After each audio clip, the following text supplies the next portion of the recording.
Hunting and gathering is the oldest practice for getting food and is no longer used by most countries. Hunting and gathering literally is hunting for your food and finding and collecting edible plants. As time passed on, though, hunting and gathering became less efficient. With hunting, they had to move and follow migration patterns of animals. They could never settle in a permanent area.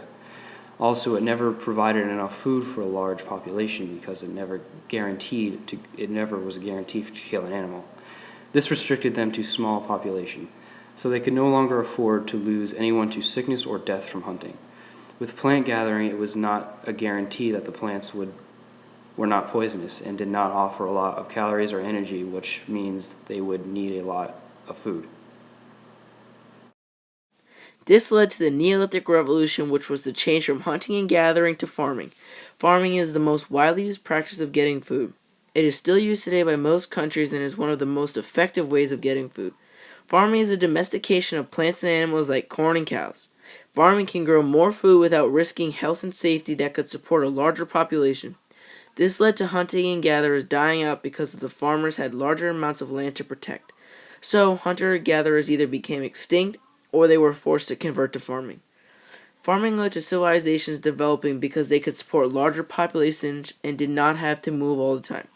This allowed them to develop trade, military, and specializations like blacksmiths and leaders. A successful civilization was the ancient Mesopotamians. This civilization developed tools and innovations based on food productions like the wheel, which was used to transport large quantities of food more efficiently and faster.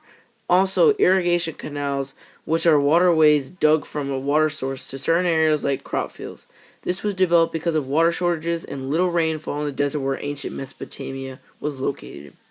Other civilizations like ancient Maya who carried out irrigation and ancient Greece who developed the crane so that they could lift heavy loads of food and produce.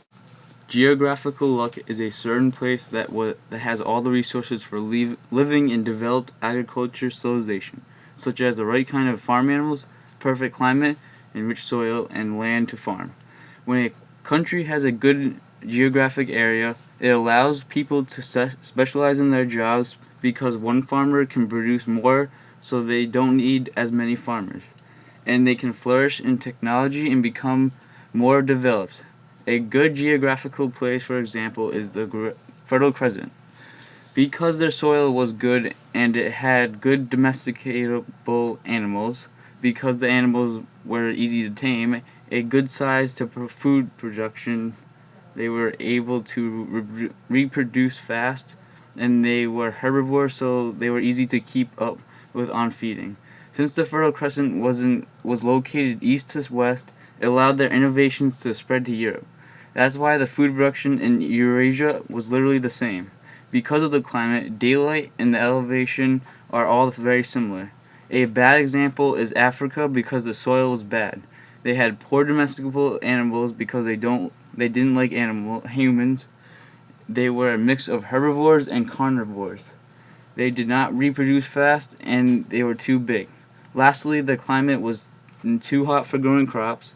The reason for this is because they are located on a north to south axis, which means that their climate, elevation, and daytime are varied.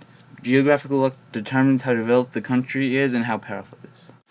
Food inequality is when people that have more wealth and power over the middle class and the poor. As the upper class buys more of the healthy produce that most people need in their diet, the produce reaches to expense that the poor and middle class cannot afford it. Food is power, and with great power there is great responsibility. What can we do to stop food inequality? We can balance out the food and allow everyone to have it. This can be done through local food systems, which can lower the price of food so that more people can get it. Also, with food hubs, it allows more small farmers to give their food to stores that can get food to people who need it. So eat healthy and keep our world clean and stop food inequality.